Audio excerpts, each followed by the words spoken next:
Hey guys, welcome to Tarot with Bonu channel. Hope எல்லோரும் வந்து நல்லா இருக்கீங்கன்னு நினைக்கிறேன். ஸோ பாசிட்டிவாக திங்க் பண்ணுங்கள், பாசிட்டிவாக எல்லா விஷயங்களும் அமையும். ஓகே, சரி, இன்றைக்கான ரீடிங் எதை பற்றி அப்படின்னு கேட்டிங்கன்னா வந்துட்டு உங்கள் காதல் வாழ்க்கையின் எதிர்காலம் என்ன, what is the future of your love life.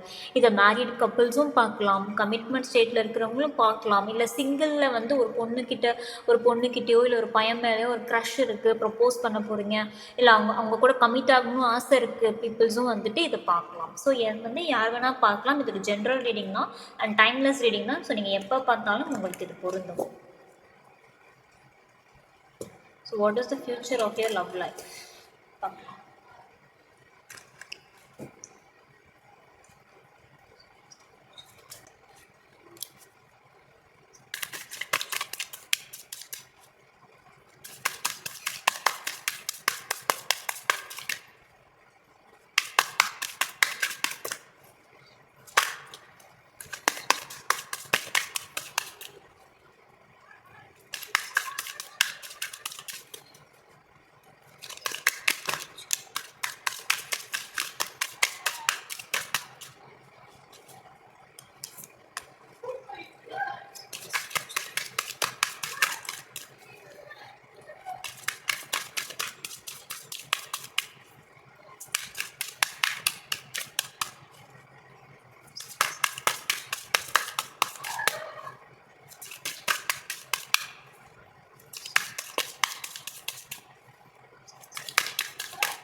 So the Devil,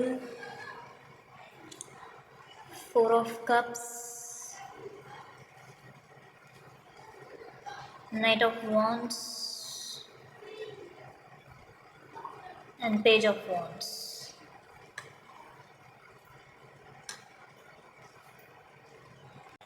okay, உங்கள் ஃப்யூச்சர், அதாவது உங்கள் லவ் லைஃபோட ஃப்யூச்சர் எப்படி இருக்கும் அப்படின்னு கேட்டிங்கன்னா கொஞ்சம் டாக்ஸிசிட்டி தெரியுது. ஸோ ஓவர் பொசசிவ்னஸ் வேணாம், ஓவர் அட்ராக்ஷனும் வேணாம்.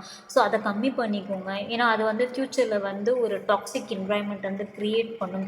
ஒருத்தருக்கு ஒருத்தர் வந்து சண்டையை வந்துட்டு அது ரொம்ப அதிகப்படுத்தும் நான் நினைக்கிறேன். ஸோ அந்த இடத்துல வந்து லவ் வந்து கம்மியாகி சண்டைகள் வந்து ஜாஸ்தியாகிறதுக்கான நிறைய வாய்ப்புகள் இருக்குது. ஸோ பொசசிவ்னஸ் வேணாம். ஸோ எந்த இடத்துல எப்படி ஹேண்டில் பண்ணும் ஒரு விஷயத்துன்னு இருக்குது. 24% அட்ராக்ஷனாக இருக்காதீங்க உங்கள் பார்ட்னர் மேலே. அதுதான் வந்து ஃப்யூச்சரில் வந்து உங்கள் லவ் லைஃப்பை வந்துட்டு பாதிக்கப்படக்கூடிய ஒரு விஷயமா இருக்கும். ஸோ இப்போ யாராவது கரண்ட்டில் வந்துட்டு உங்கள் பார்ட்னர் கூட வந்து நீங்கள் ரொம்ப ஓவர் அட்ராக்ஷனாக இருக்கீங்க, 24 அவங்கள பற்றியே திங்க் பண்ணிகிட்ருக்கீங்கன்னா அது வேண்டாம். ஸோ அதை கம்மி பண்ணிக்கோங்க. அதுதான் உங்கள் லவ் லைஃபுக்கு ஃப்யூச்சருக்கு ரொம்ப ரொம்ப நல்லது. அண்ட் மோரோவர் வந்துட்டு இப்போ உங்கள் பார்ட்னர் வந்துட்டு எதையுமே ஒரு அக்செப்ட் பண்ணிக்கிற மைண்ட் செட்லேயே இருக்க மாட்டாங்க. ஸோ மேரிட் கப்பலாக இருக்கீங்கன்னா உங்கள் கணவர் வந்து நீங்கள் என்ன சொன்னாலும் வந்து அதை அக்செப்ட் பண்ணிக்கிற மைண்ட் செட்டில் இருக்க மாட்டாங்க. இல்லை உங்கள் ஒய்ஃப் வந்துட்டு நீங்கள் எது பேச போனாலும் அதை அக்செப்ட் பண்ணிக்க மாட்டாங்க. ஸோ அவங்களுக்கு ஏற்ற மாதிரி எந்த விஷயமும் நடக்கலேன்னு சொல்லி ஒரு அப்செட் மைண்ட் செட்லேயே இருப்பாங்க உங்கள் ஒய்ஃப் ஒரு ஹஸ்பண்ட். ஸோ யாரோ ஒருத்தவங்க, இது வந்து ஜென்ரல் எனர்ஜி தான். ஸோ மேல் ஒரு ஃபீமேல் உங்களுக்கு ஏற்ற மாதிரி கனெக்ட் பண்ணிக்கோங்க. அண்ட் டாக்ஸிசிட்டி சத்தியமாக இருக்கக்கூடாது. அப்படி இருந்துச்சு அப்படின்னா இந்த லவ் லைஃப் ஃப்யூச்சர் வந்து ரொம்ப ரொம்ப பாதிக்கப்படும்.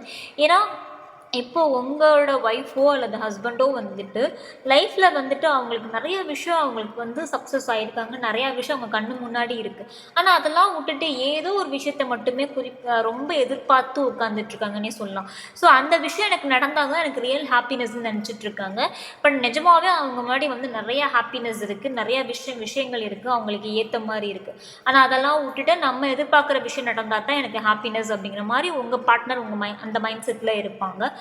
அண்ட் இப்போ வரையும் உங்கள் பார்ட்னர் வந்துட்டு பிளானிங் ஸ்டேஜில் தான் இருப்பாங்க. எந்த ஒரு ஆக்ஷனுமே எடுக்க மாட்டாங்க. ஒரு பிளானிங் ஸ்டேஜ்லேயே இருப்பாங்க.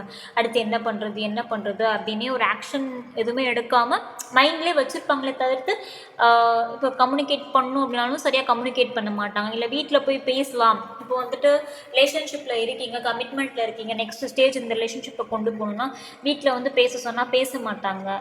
பேசணும் நல்லா பேசுவாங்க. உட்காந்து நீங்கள் பேசும்போதெல்லாம் ஆன்னு சொல்லி கேட்டுப்பாங்க. ஆனால் ஆக்ஷன்னு வரும்போது அவங்க டிலே பண்ணுவாங்க, தள்ளி போடுவாங்க, அது செய்ய மாட்டாங்க, ஆக்ஷனில் இறங்க மாட்டாங்க. ஸோ அதனாலே உங்களுக்கும் அவங்களுக்கும் பிரச்சனை வந்து ஸ்டார்ட் ஆகும். ஸோ ஏன் இப்படி பண்ணுறாங்க, பேசும்போது நல்லா தானே பேசுகிறாங்க, ஆனால் ஆக்ஷன் வரும்போது ஏன் இறங்க மாட்டேங்கிறாங்க அப்படின்னு இருக்கும். பட் ஃப்யூச்சரில் வந்து உங்கள் பார்ட்னர் வந்து அந்த ஆக்ஷன்ஸ் எடுப்பாங்க. ஆனால் இப்போதைக்கு அவங்க வந்து கமிட்மெண்ட் ஸ்டேஜில் உங்கள் பார்ட்னர் வந்து இல்லை. இப்போ ப்ரெசென்ட்டாக ஓகே, ஃப்யூச்சரில் தான் கமிட்மெண்ட் கொடுப்பாங்க. இப்போ ப்ரெசென்ட்டாக வந்து எந்த ஒரு விஷயத்து மேலேயுமே அவங்களுக்கு கமிட்மெண்ட் இல்லைன்னு தான் சொல்லணும். ஏன்னா அவங்களுக்கு அந்த அக்செப்டன்ஸ் மைண்ட் செட் இன்னும் வரலன்னு நினைக்கிறேன். லைஃப்பில் வந்துட்டு சில விஷயங்களை நம்ம வந்து இப்படி தான் லைஃப் அப்படிங்கிறது அக்செப்ட் பண்ணிக்கணும். அதை அக்செப்ட் பண்ணிக்காமல் நமக்கு ஏற்ற விஷயம் நடக்கலையே அப்படின்னு உட்காந்துட்டு இருந்தால் லைஃப்பில் மூவ் ஆன் பண்ண முடியாது. ஸோ அந்த தப்பு தான் உங்கள் பார்ட்னர் பண்ணிகிட்ருக்காங்க. ஆனால் அதனால தான் நீங்கள் எவ்வளோ தான் அட்ராக்ஷன் ஆனாலும் அந்த சைட்லேருந்து எந்த ஒரு அட்ராக்ஷனுமே உங்களுக்கு வந்திருக்காது. நீங்கள் கால் மெசேஜஸ் எல்லாம் பண்ணுவீங்க, ஆனால் அந்த சைட்லேருந்து ஒரு கால் மெசேஜஸ் எதுவுமே இருக்காது. இன்ட்ரெஸ்ட்டே இல்லாமல் இருப்பாங்க உங்கள் பார்ட்னர். ஸோ இதனாலேயே உங்களுக்கு வந்து அந்த ஃப்யூச்சர் மேலே ஒரு பயம், இந்த லவ் லைஃப் மேலே ஒரு பயம். ஸோ மேரிட் கப்புளாக இருக்கீங்கன்னா ஃப்யூச்சர் மேலே ஒரு பயமாக இருக்கும். ஸோ சிங்கிள்ஸ் வந்து நீங்கள் ப்ரப்போஸ் பண்ண ட்ரை பண்ணுறதோ இல்லை அவங்கக்கிட்ட கமிட்மெண்ட் ஸ்டேஜுக்கு ஸ்டார்ட் பண்ணலாம் நினைக்கும் போதோ அந்த சைட்லேருந்து எந்த ஒரு அறிகுறியுமே உங்களுக்கு இருந்திருக்காது. ஸோ அதனாலே பயம், ப்ரப்போஸ் பண்ணலாமா வேணாமா, இது கமிட்மெண்ட்டுக்கு போகுமா வேணாமா அப்படிங்கிற ஒரு பயமாக இருக்கும். சில பேர் வந்து ஃப்ரெண்ட்ஸாக கூட இருப்பீங்க. ஸோ அடுத்த ஸ்டேஜுக்கு கொண்டு போகணும்னு வந்து ஆசைப்பட்டிருப்பீங்க உங்கள் ரிலேஷன்ஷிப்பில். ஸோ அதனால் உங்களுக்கு அந்த பயம் கூட இருக்கலாம். ஏன்னா நீங்கள் ஓவர் அப்சர்சிவாக இருக்கீங்க. பட் ஆனால் அந்த பார்ட்னர் சைட்லேருந்து எந்த ஒரு இன்ட்ரெஸ்ட்டுமே இல்லாமல் இருக்கும் ரிலேஷன்ஷிப் மேலே. அண்ட் மோரோவர் வந்துட்டு ஓவர் திங்கிங் வந்துட்டு அதிகமாக இருக்குது உங்களுக்கு. ஏன்னா நீங்கள் வந்துட்டு கொஞ்சம் நேரம், அதாவது கொஞ்சம் ஏதாவது உங்கள் பார்ட்னர் சைட்லேருந்து நெகட்டிவாக ஏதாவது வந்துட்டால் கூட நீங்கள் ரொம்ப அப்செட் ஆகிடுங்க, டவுன் ஆகிடுங்க. ஒரு கால் கட் பண்ணிட்டால் கூட உங்களுக்கு வந்து அந்த ஒரு அப்செட்னஸ் வந்துடுது. மெசேஜஸ்க்கு ரிப்ளை இல்லை, சீன் ஜோனில் விட்டுட்டு போயிட்டாங்கன்னா நீங்கள் ரொம்ப ஓவர் திங்க் பண்ணுறீங்க. அதை நினச்சி ரொம்பவே டாக்ஸிக்காக வந்துட்டு உங்களை நீங்களே வந்துட்டு ஹர்ட் பண்ணிக்கிறீங்க. ஸோ மொத்தமாக இதனால் வந்து உங்களோட அந்த ஸ்லீப் சைக்கிள் வந்து டிஸ்டர்ப் ஆகுது. சரியாக சாப்பிட்றது இல்லை, நேரத்துக்கு தூங்குறது இல்லை. ஏன்னா நீங்கள் சாப்பிட உட்காரும் போது தான் அவங்க கால் மெசேஜஸ் வரும்போது அதை அப்படியே போட்டு அங்கே போயிடுறது.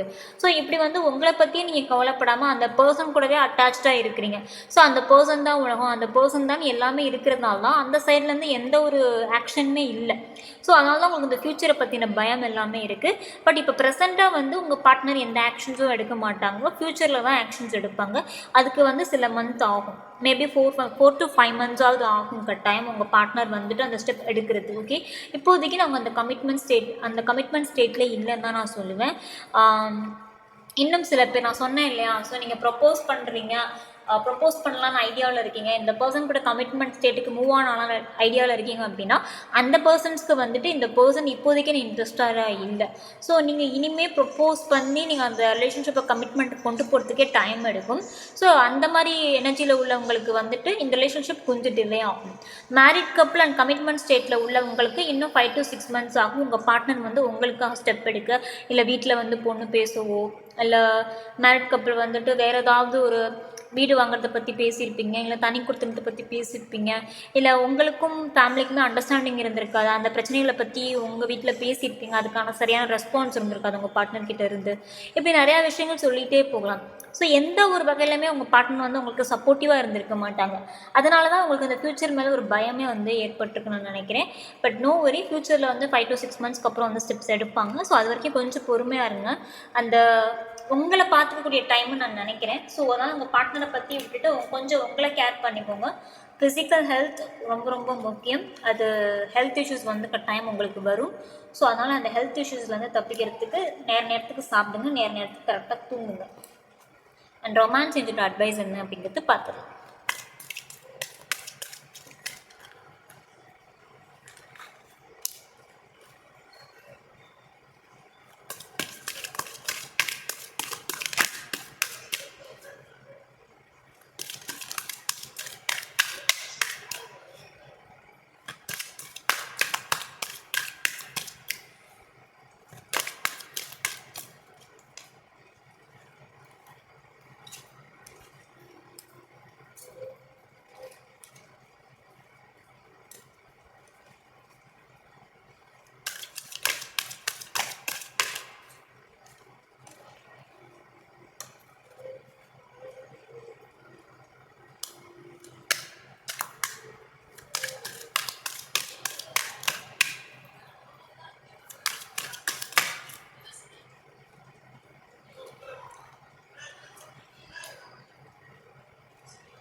ஓகே, நான் இந்த 3 மெசேஜஸ் எடுத்துக்கிறேன்.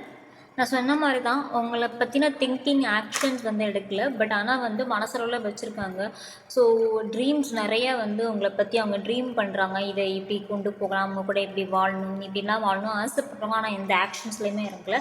பட் ஃப்யூச்சரில் வந்து கூடிய சீக்கிரமே அவங்க அந்த எல்லா ஆக்ஷன்ஸும் எடுப்பாங்க, நோ வரி. அண்ட் வெரி சூன் நான் சொன்ன மாதிரி தான் உங்களுக்கு அந்த கிளாரிட்டி அந்த பர்சன் கிட்டேருந்து கிடைக்கும். ஆனால் 5 to 6 months ஆகும். ஸோ 5 to 6 monthsக்கு அப்புறம் தான் இந்த லவ் லைஃபோட ஃப்யூச்சர் வந்து இன்னும் வந்து பெட்டராக மாற ஸ்டார்ட் பண்ணும். ஓகேவா?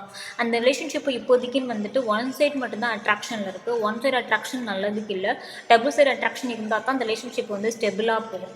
அதனால் வந்துட்டு அந்த ஓவர் அப்சசிவ் ஓவர் அட்ராக்ஷன் தேவையில்லைன்னு நினைக்கிறேன். கொஞ்சம் வந்துட்டு கம்மி பண்ணுங்கள், லிமிட்டில் இருங்க. அந்த பர்சன் கிட்டேருந்து ஒரு விஷயம் உங்களுக்கு வந்துட்டு பேலன்ஸ்டாக வரலைன்னா நீங்கள் கொஞ்சம் அந்த ஸ்பேஸ் கொடுங்க. அந்த பர்சனுக்கு வந்துட்டு முக்கியமாக அந்த ஸ்பேஸ் தேவை. உங்களை மிஸ் பண்ணுற எனர்ஜி, உங்களை தேடுற எனர்ஜி வந்து கட்டாயம் அந்த பர்சனுக்கு தேவை. ஸோ நீங்கள் எல்லாமே அவங்க கேட்குறதுக்கு முன்னாடி நீங்கள் அள்ளி அள்ளி கொடுக்குறதுனால தான் அந்த வேல்யூ அண்ட் லவ் வந்து அவங்களுக்கு வந்து இன்னுமே புரியாமல் இந்த மாதிரி அக்செப்ட் பண்ணிக்கிற மைண்ட் செட்டில் எல்லாமே இருக்கிறது. நான் சொன்னேன் இல்லையா, அவங்க லைஃப்பில் எல்லாமே இருக்குது கண்ணு முன்னாடி, ஆனால் அதெல்லாம் விட்டுட்டு அவங்க நினைக்கிற விஷயம் நடக்கலேன்ட்டு உட்காந்துருப்பாங்க. பட் ஆக்சுவலாக அவங்களுக்கு நிஜமாகவே உங்களை மாதிரி ஒரு நல்ல பார்ட்னர் இருக்கும்போது லவ் கொடுக்குறீங்க, கேர் கொடுக்குறீங்க, எல்லாம் கொடுக்குறீங்க. ஆனால் அதெல்லாம் தாண்டி அவங்க ஏதோ ஒன்று வந்துட்டு யோசிச்சுக்கிட்டு இப்படி தான் இருக்கணும், இது வந்தால் தான் என் லைஃப் நல்லா இருக்குங்கிற மாதிரி யோசிச்சுட்டு உட்காந்துட்ருக்காங்க. ஸோ அது 4 to 5 months ஆகும் அவங்க அதுலேருந்து ஹீல் ஆகி பட்டு திரும்பி வர்றதுக்கு. ஸோ அது வரைக்கும் வெயிட் பண்ணுங்கள். உங்களோட லவ் அண்ட் வேல்யூ வந்து சீக்கிரமே அவங்களுக்கு புரியும். லவ்வோட வேல்யூ வந்து கூடிய சீக்கிரமே அவங்களுக்கு புரியும். சரியா? ஸோ ஹோப்போடு இருங்க, எல்லாமே நல்லா தான் நடக்கும். சரியா? டாக்ஸிசிட்டி மட்டும் கம்மி பண்ணிக்கோங்க. அதுதான் வந்து உங்களோட ஃப்யூச்சர் லைஃபுக்கு ரொம்ப ரொம்ப நல்லது. ஏன்னா அதனால் நீங்கள் வந்துட்டு பாதிக்கப்படுவீங்க, உங்களுக்கு ஹெல்த் இஷ்யூஸ் வரும். ஸோ சரியான தூக்கம் இருக்காது, இதனால் பல பல பிரச்சனைகள் வரும். ஸோ இதெல்லாம் தேவையில்லையோ. ஸோ இன்றைக்கி காலகட்டத்தில் வந்து இதெல்லாம் நம்மளே சரி பண்ணிக்கக்கூடிய ஒரு விஷயந்தான். ஸோ அதனால் இதெல்லாம் கொஞ்சம் கவனமாக இருந்து பாருங்கள். ஓகே, இப்போதைக்குன்னு உங்கள் மேலே தான் கவனம் தேவை. அண்ட் ஹோப் இந்த ரீடிங் உங்களுக்கு பிடிச்சிருக்குன்னு நினைக்கிறேன். வேறு ஏதாவது டாப்பிக்கில் வந்துட்டு ரீடிங் எடுத்து போடணும்னா கமெண்ட் செக்ஷனில் மென்ஷன் பண்ணி கட்டாயம் நான் வந்து ரீடிங் எடுத்து போடுறேன். இன்னும் இன்டெப்த்தாக தெரிஞ்சுக்கணும் அப்படின்னா டிஸ்பிளேல என் கான்டாக்ட் நம்பர் இருக்குது, பர்சனல் ரீடிங் எடுத்து பாருங்கள். Okay, and tata, bye bye, take care.